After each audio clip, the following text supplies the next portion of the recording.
Ya, bienvenidas y bienvenidos a todos a esta sesión, una sesión sobre análisis del árbol de fallo o también fault tree analysis, en el que vamos a comentar sobre los aspectos fundamentales de lo que son técnicas de identificación de peligro. Aquí podemos estar observando en términos generales, por supuesto, más o menos en dónde vamos a estar ubicados nosotros haciendo esta, este trabajo. En la parte de la derecha ustedes pueden observar un diagrama que es bastante útil porque de alguna manera resume todo lo que se ve en la asignatura y que está incorporado en la ISO 31010. La ISO 31010 es la fuente de referencia de esta asignatura. Y aquí podemos ver entonces, por ejemplo, que para establecer el contexto de cualquier análisis de riesgos que se les encomiende, lo primero es solicitar diagramas de proceso, por ejemplo, solicitar regulaciones, procedimientos instructivos, donde se va a desarrollar los tipos de operaciones que se realizan, si son operaciones rutinarias o son operaciones no rutinarias, todo eso influye al momento de tomar decisiones con relación al, al contexto. Luego viene la identificación de peligro, y la identificación de peligro ahí uno la puede observar que hay algunas herramientas como la checklist que vimos la clase, una de las clases vimos checklist, hicimos un taller de hecho. What if todavía no lo vemos, pero vamos a ver nosotros el SWIFT, que vendría siendo el mismo what if, pero la S vendría orientada a un what if estructurado, porque el what if es muy sui generis, es muy sin estructura. Entonces, si no se lleva una línea directriz, si no se lleva un norte, si no se tiene claro el objetivo que persigue ese what if, pueden llegar a cualquier parte, porque es muy disperso. Entonces, se han hecho algunas adaptaciones y una de las adaptaciones es justamente estructurar el what if, que no es estructurado, por cierto, por eso es que se conoce como SWIFT, que sería el what if estructurado. Ahí aparecen también las técnicas asociadas a la prevención de riesgos, técnicas preventivas, las observaciones, las inspecciones. Todo esto está en la línea de la identificación de peligro que se espera vaya generando data de incidentes y experiencias. Aquí ustedes pueden observar en la parte izquierda, esto es en Twitter, y que he construido para este curso en general, en donde ustedes pueden ver algunos incidentes. Yo he mostrado algunos aquí en la clase, pero igual no alcanza el tiempo para mostrar la gran cantidad de incidentes que hay. Por lo tanto, he ido colectando algunos incidentes del año 2021 y he hecho algunas reflexiones respecto a esos incidentes y que están 100% relacionados con la asignatura. Está diseñado justamente para esta asignatura. Hay también después un análisis de riesgos, y el análisis de riesgos va orientado a lo que es lo que vamos a partir viendo hoy. Análisis del árbol de fallo. El árbol de eventos no lo vamos a ver hoy, el ANFEC tampoco, el HAZOP tampoco es mucho. Así que yo creo que clase a clase vamos a ir avanzando en esas temáticas. Y eso va en la línea del análisis de riesgos. El análisis de riesgos viene de la mano con echar mano a la estadística, y ahí uno requiere de datos de fiabilidad humana, datos de confiabilidad de equipos, y ahí es donde se trabaja con la probability, no con el likelihood, que el likelihood corresponde a la probabilidad de que ocurra un hecho no deseado y que en realidad se hace en términos cualitativos. Dice, es probable, sí, es más o menos probable, poco probable, muy probable, pero no hay una valoración estadística. En cambio, en la probability, sí, y eso significa que hay una probabilidad de 0 a 1 o de 0 a 100%. ¿Sí? El 1 se representa como el 100% y el 0, 0 posibilidades de que ocurra. Ahí es donde se pueden hacer análisis estadísticos, probabilísticos, y vendría siendo el aspecto cuantitativo del análisis de riesgos basado en estadística. Entonces, por eso es importante acá hacerle el énfasis que hay una diferencia entre lo que es probabilidad y probabilidad de ocurrencia, por decirlo de alguna manera. Lo que ocurre es que en inglés está esta diferencia entre probability y likelihood, pero en español son como lo mismo, pero no es lo mismo, ¿sí? Porque una apunta a aspectos cualitativos y la otra a aspectos cuantitativos que va de 0 a 1 y que nosotros lo vamos a utilizar para aplicar reglas booleanas, por ejemplo, y eso es estadística. Y luego vienen los criterios de aceptación del ranking de probabilidades.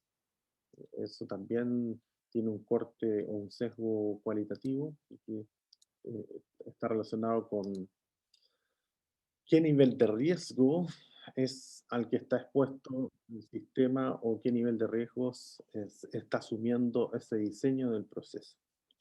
Y finalmente, cuando ya tengo eso, puedo determinar qué puedo hacer para poder enfrentar el riesgo y, en definitiva, determinar cuáles vendrían siendo las directrices, los estándares, para que incidentes no vuelvan a ocurrir o porque por diseño, por situaciones de diseño, esté todo diseñado al fracaso o diseñado a la, um, al evento no deseado. Eso es más o menos en definitiva. Esto haciendo es una pequeña introducción para empezar con el plato de fondo, que en esta clase se trata de el árbol de fallo. Supongo que fue un desliz. Ok. Bueno, aquí podemos observar en el lado derecho más o menos cómo se va a ver un árbol de fallo, ¿sí? Ahí aparecen algunos de los elementos que se relacionan con el árbol de fallo y oh, tengo problemas con el lapicito. A ver, ahí sí. Es un método primero gráfico, eso lo podemos observar como decía anteriormente en el lado derecho, ahí nos podemos dar cuenta que efectivamente se trata de un modelo gráfico y es utilizado mucho en la ingeniería de la confiabilidad, como también, por cierto, en la seguridad de los sistemas, de los procesos en general. ¿En qué consiste el método? El método consiste en descomponer un evento no deseado o accidente en una serie de componentes como los que tenemos acá. Aquí aparecen algunos elementos. Estos en general son barreras que evitan que ocurra una falla, evitan que ocurra un evento no deseado. Y hay que ver la forma en que están unidos para finalmente se produzca este evento no deseado. Ahí vamos a explicar la forma en que se leen estos árboles que no es tan trivial como uno cree.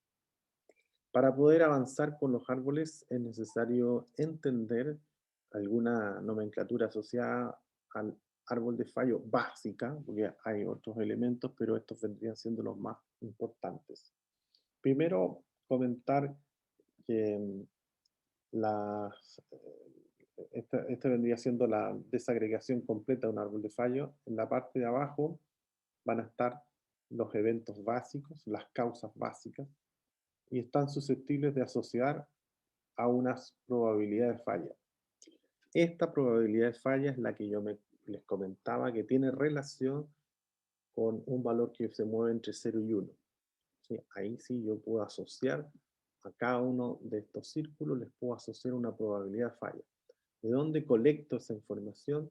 Bueno, de lo que tiene que ver con, con los manuales, en donde se entregan los equipos. Los equipos vienen con una cantidad de información y entre ellas la probabilidad que falle. La probabilidad que falle una válvula, la probabilidad que falle un control automático. Bueno, eso está disponible como data.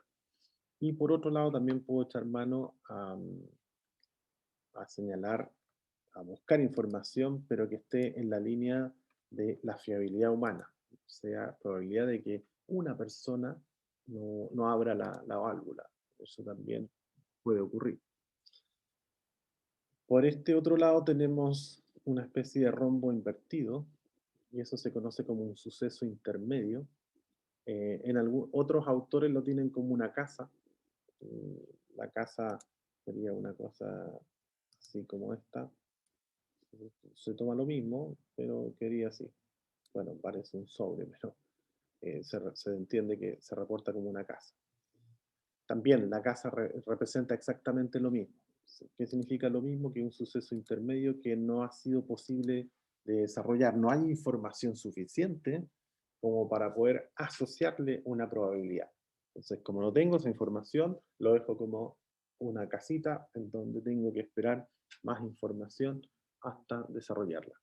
Entonces, podría ocurrir entonces que en la parte de abajo, que corresponden a las causas básicas, puedes encontrarme con una casa. Y eso significa, o con un rombo invertido.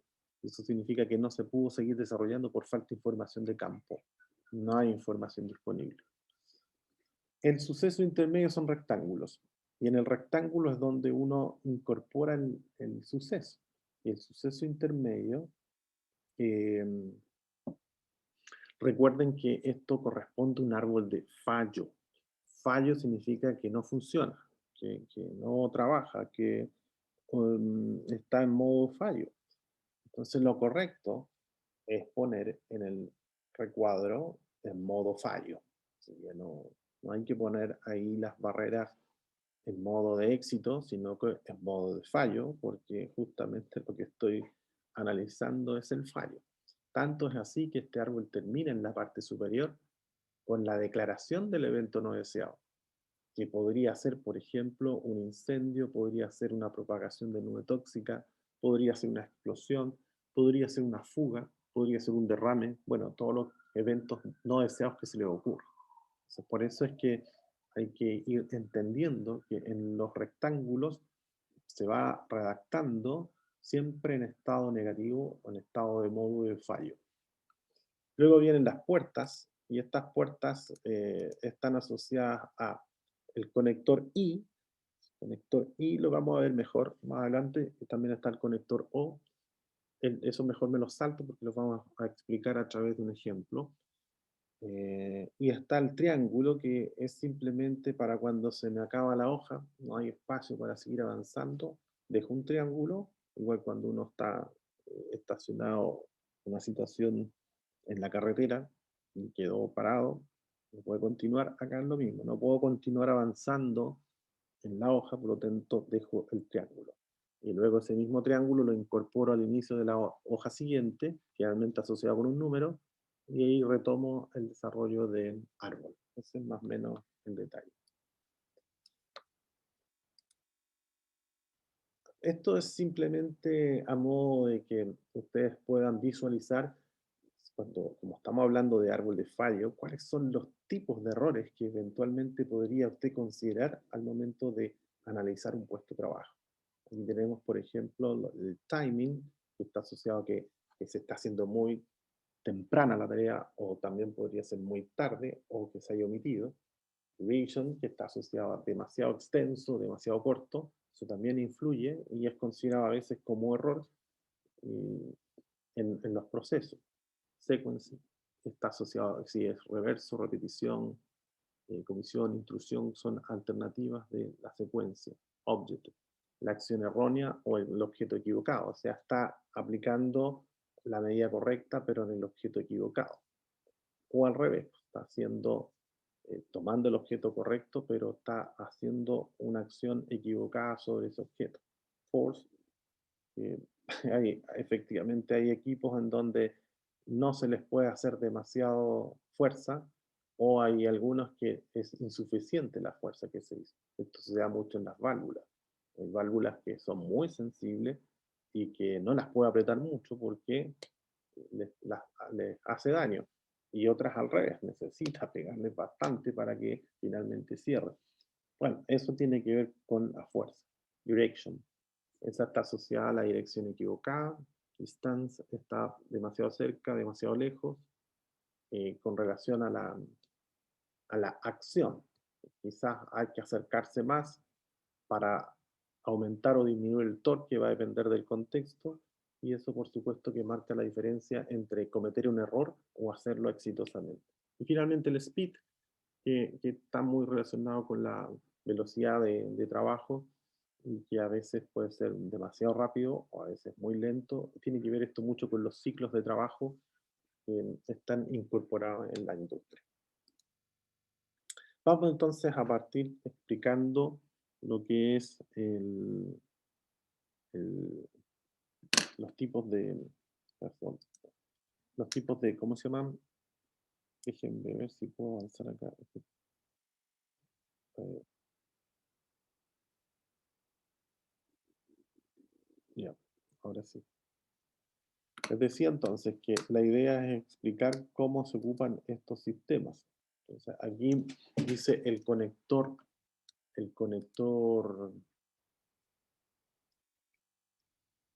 no, aquí no aparece qué tipo de conector es, pero vamos a tratar de deducirlo. Dice el ejemplo de las puertas lógicas.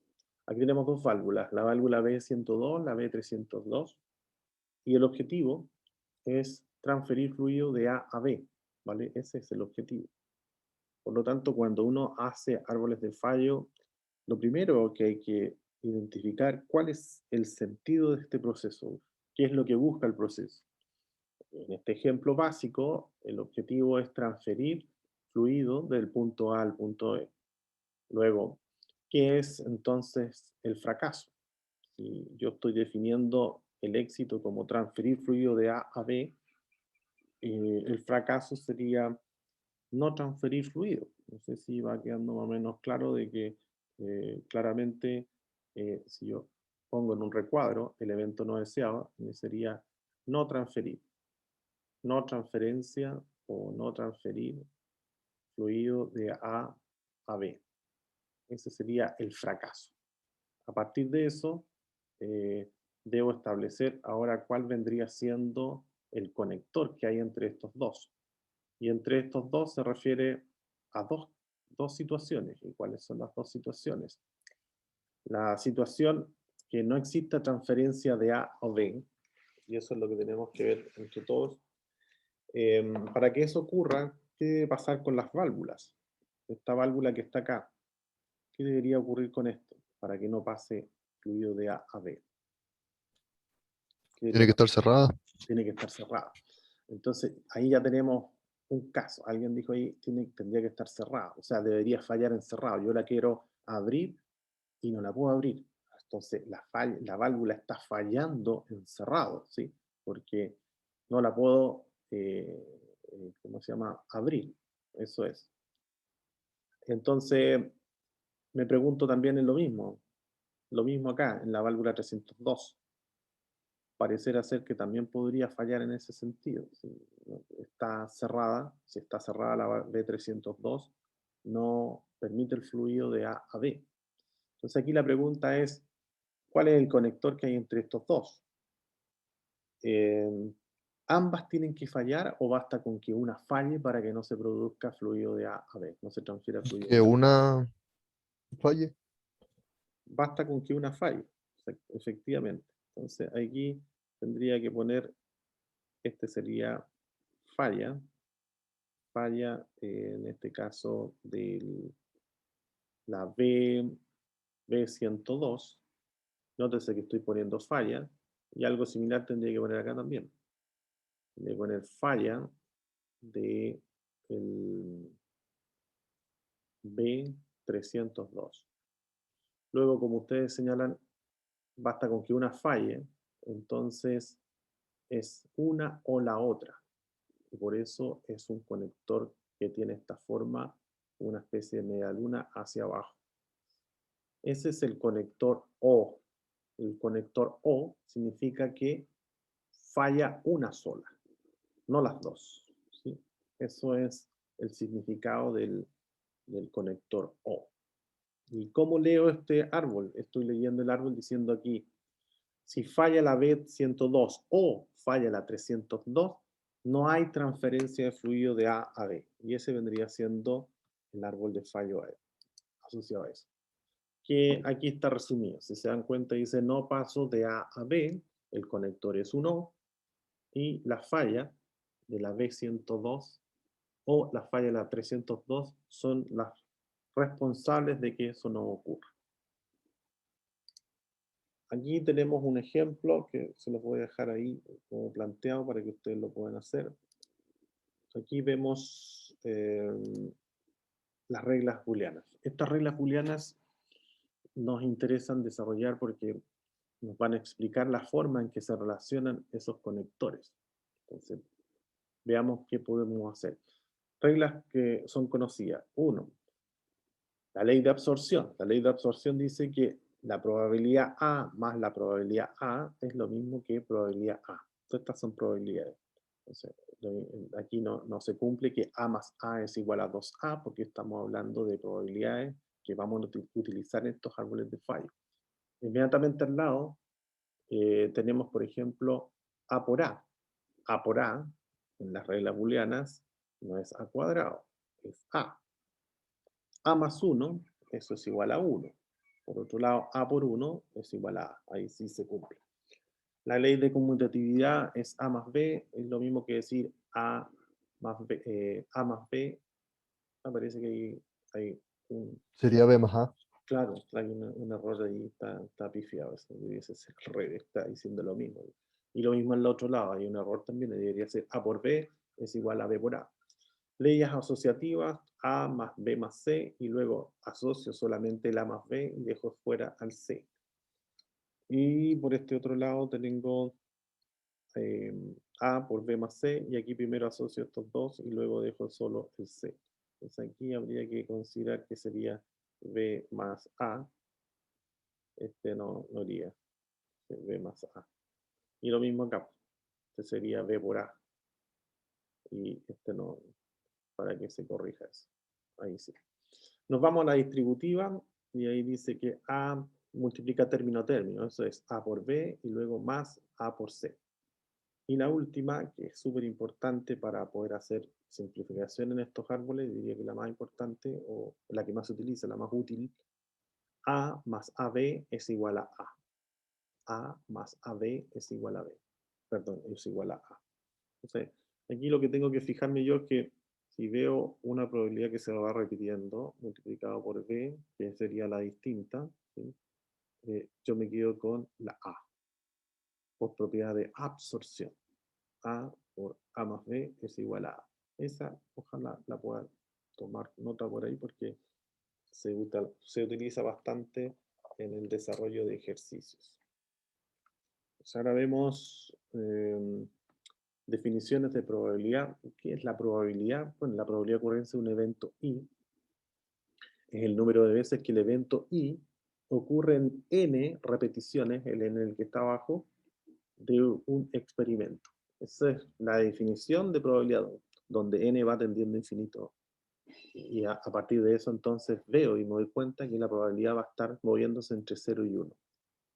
Dicho eso entonces, yo voy a poder siempre calcular la probabilidad bajo ese algoritmo que está en el 4.3, en donde establezco que la probabilidad va a ser igual a 1 menos la productividad de 1 menos P sub I, con I moviéndose de 1 acá. Entonces ahí lo que puedo anotar sería, no sé si puedo, 1 menos P1, ese vendría siendo lo primero, multiplicado por 1 menos P2, si es que el I fuera 2, multiplicado por 1 menos P3, si el I fuera 3, punto suspensivo, multiplicado por 1 menos Pn. Pensando en K, debería ser K, P sub K, P sub K. Eso sería. Y aquí, por supuesto, faltaría el 1 menos. Entonces, si tenemos 2, supongamos que fueran 2, me va a quedar la cosa como 1 menos 1 menos P1 multiplicado por 1 menos P2. Eso sería. Y luego, si yo comienzo a desarrollar esto, el 1 lo mantengo, menos, y aquí voy a empezar a multiplicar término a término. 1, ese sería 1 por 1, y este 1 por el menos 2, me queda menos P2, y luego avanzo con este, menos P1 por 1 me da menos P1. Y luego P1 con P2 me queda más P1 por P2. Y como está todo en un paréntesis, entonces me queda 1 menos 1, no sé si se dan cuenta, eso da 0. O lo voy a sacar todo para que nos quede más claro. 1 menos 1 más P2 más P1 y menos P1, P2. Entonces, estos decía yo que se iban y esto nos va a quedar como, perdón, ¿dónde quedamos? Aquí está. Esto nos va a quedar como P1, P1 más P2, P1 más P2 menos P1 por P2. Ese vendría siendo la ecuación para cuando tenemos casos como el que estábamos viendo anteriormente, en donde tenemos un árbol con dos causas básicas, en donde este es P1 y este es P2. Y donde el conector, por cierto, está asociado a un o sea, la probabilidad de ocurrencia de un o sea, estaría asociado a esto. Ahí, ese vendría siendo un O. Y que, por supuesto, determina en un evento no deseado. Evento no deseado, en la parte superior. Entonces, ¿cómo calculo la probabilidad de que el evento no deseado ocurra? A través de esta expresión que está acá. Entonces, cuando la probabilidad es muy pequeña, y eso significa, por ejemplo, probabilidad muy pequeña, estamos hablando de 0,001, un poquito menos, eh, me va a quedar que P1 por P2 es prácticamente despreciable. ¿Por qué? Porque claro, aquí voy a tener 1 por 10 a la menos 3 por 1 por 10 a la menos 3, eso me va a dar 1 por 10 a la menos 6. Entonces, P1, que va a estar en la línea de 10 a la menos 3, y el otro también, este que va a estar por 10 a la menos 3, más otra, menos, algo que está a la menos 6, no le hace daño, ¿sí? Porque es a la menos 6, pues estos dos están a la menos 3, en donde sí hay interacción entre ellos, pero restarle algo a la menos 6 no va a cambiar significativamente su magnitud. Entonces, por eso, aquí, por eso es que cuando estoy en esta condición, me refiero a esta que está acá, se dice que yo llego y calculo P1 más P2. Pero, ojo, eso solamente se cumple cuando la probabilidad es muy pequeña. Pero cuando la probabilidad no es muy pequeña, estos sí son significativos y no los puedo abreviar. Mi recomendación, use la ecuación completa. ¿Por qué? Porque eventualmente podría ocurrir que sí, esos dos P1 por P2 sean significativos y no los considero y llegue a calcular algo que no estaría correcto. Estaría no considerando la interacción entre P1 y P2. Insisto, en varias escuelas en donde asumen que la probabilidad, cuando hay un conector O, siempre, en todos los casos, es P1 más P2. Pero eso no ocurre cuando la probabilidad no es tan baja.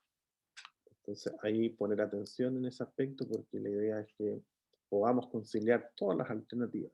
¿Y cómo lo hacemos? Con el algoritmo que acabo de comentar, que ahí lo puse en la ecuación 4.3 y les desarrollé cómo hacerlo para 2. Ustedes podrían hacerlo también para 3 como ejercicio. Aquí tenemos una más sencilla porque este es el conector I. El conector I, ahí podemos hacer más o menos la misma situación. 1 menos P1 multiplicado por 1 menos P2. Eso es lo que dice acá. Productorio. Productorio significa que se multiplican, ¿vale? De 1 a K. El K lo vamos a variar de 1 a 2, por eso nos quedó de esa manera. Y aquí lo mismo que hicimos anteriormente, multiplicando término a término, quedaría 1 y luego menos P2, luego nos quedaría menos P1 y luego nos quedaría más P1, P2, más P1 por P2. Eso es. Y ahí estamos, ¿sí, no? Sí, eso es. Para el caso en donde la probabilidad de evento asociado es un I, y aquí nos faltaría 1 menos la productoria P solitaria, 1 por 1 menos P2, menos P1 más P1, P2. Claro.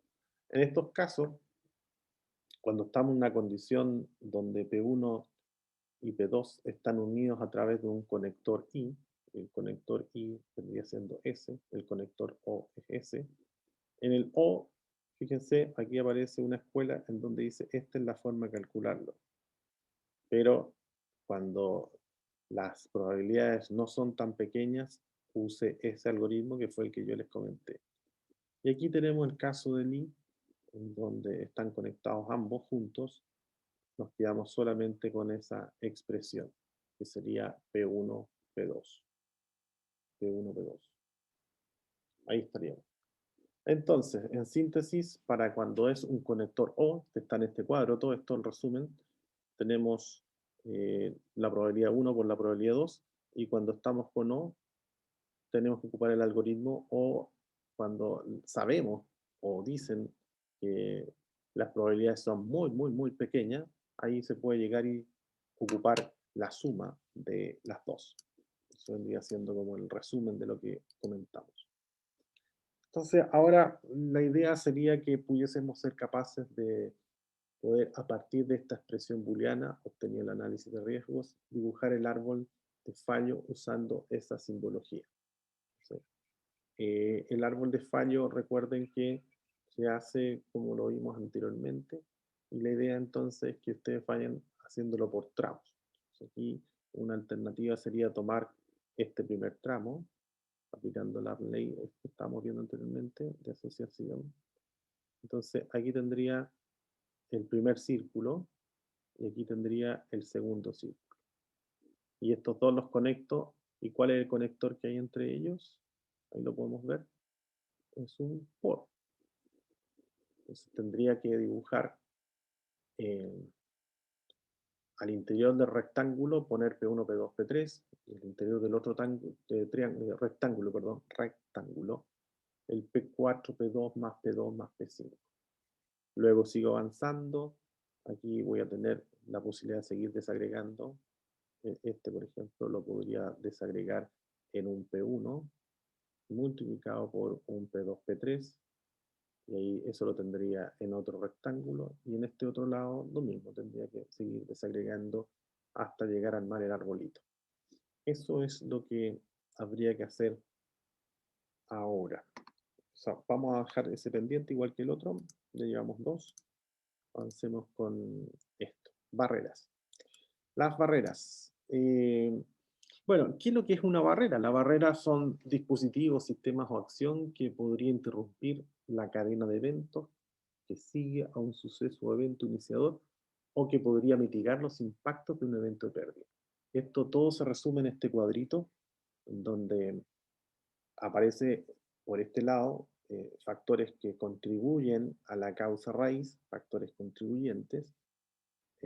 Están las desviaciones, en donde uno identifica desviaciones respecto a la normalidad, y eso implica que ya hay un débil control cuando hay una desviación. Algo se desvió, no era la forma correcta, lo hice de una manera distinta, se desató una desviación. Eso da cuenta, es un síntoma de que hay un control débil. Luego avanzo y ya la desviación se transformó en un incidente. Perdí el control. Ya no es un débil control, sino que perdí el control. Y la pérdida de control se materializa a través de un incidente. En eso, en Twitter aparecen algunos incidentes que yo he colectado que no alcanzaron a ser accidentes, y otros que sí, que ya no hubo nada que hacer y pasaron a la consecuencia en forma inmediata. Y ahí es importante identificar cuál es la causa iniciadora. La causa iniciadora generalmente está asociada a situaciones extremas que hacen que se pierda el control. Y situaciones extremas podrían ser, por ejemplo, eh, deltas de temperatura, aumentos de temperatura o disminución de temperatura, por eso puse gradiente. También podría ser por gradientes de presión, mayor presión, menor presión. Podría ser también por eh, gradientes de velocidad, entre otros, los que se les ocurran a ustedes, pero todos van a ser situaciones que ponen a prueba las barreras. Eso es, ¿vale? Si estamos en un circuito de alta velocidad y nuestra intención es mantener el control de esa velocidad, sin duda que la barrera es el freno.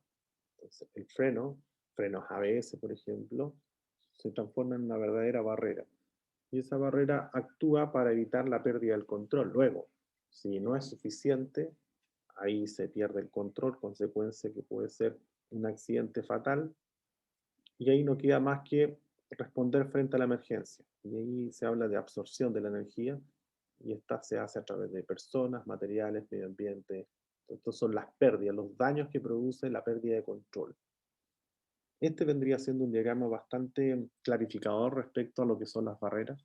Las barreras es todo aquello que se opone a que ocurra el evento no deseado. La barrera entonces no necesariamente va a estar asociada siempre a un elemento de protección personal, sino que pueden ser sistemas robustos como el control de ingeniería, pueden ser controles de tipo administrativo, se puede sustituir un químico por otro más inocuo. Todas esas son barreras. Entonces, en la medida que las barreras sean robustas, la probabilidad que se desate un accidente y que tengamos consecuencias o pérdidas cada vez disminuye. Luego, si la barrera es muy soft, es muy blanda, seguramente vamos a estar en esta otra zona, zona un poco más turbia, en donde vamos a estar siempre con un débil control, pasando a la pérdida del control y en un constante estado de respuesta a emergencia porque no somos capaces de controlar. Y a veces el control pasa porque hay un mal diseño. ¿Sí? Hay, en el lugar que les comenté, en Twitter, aparece un, un buque escuela de Brasil que quedó pegado en un cruce. Eso ocurrió en Ecuador, pero no es la primera vez que ocurre esto. Han ocurrido varios de estos incidentes en donde buques han quedado atrapados en ese cruce peatonal. Entonces, la pregunta es, ¿el problema es de los buques? ¿O en realidad el problema fue un mal diseño de ese cruce peatonal? ¿O no están bien puestos los protocolos de seguridad con relación a las corrientes que están debajo de ese puente, que es por donde circulan estos buques o estas buques de escuela o embarcación? O sea, ahí todo apunta a un mal diseño. Hay un mal diseño respecto a la instalación de ese puente que ya en varias oportunidades ha sido roto por embarcaciones o dañado. Aquí tenemos un ejemplo, me parece que lo vimos en alguna oportunidad, pero ahora esto sí se puede ver con el árbol de fallo bastante mejor. No sé si podemos verlo, creo que no funciona. A ver, voy a sacar este modo que tengo. Ahora podría ser.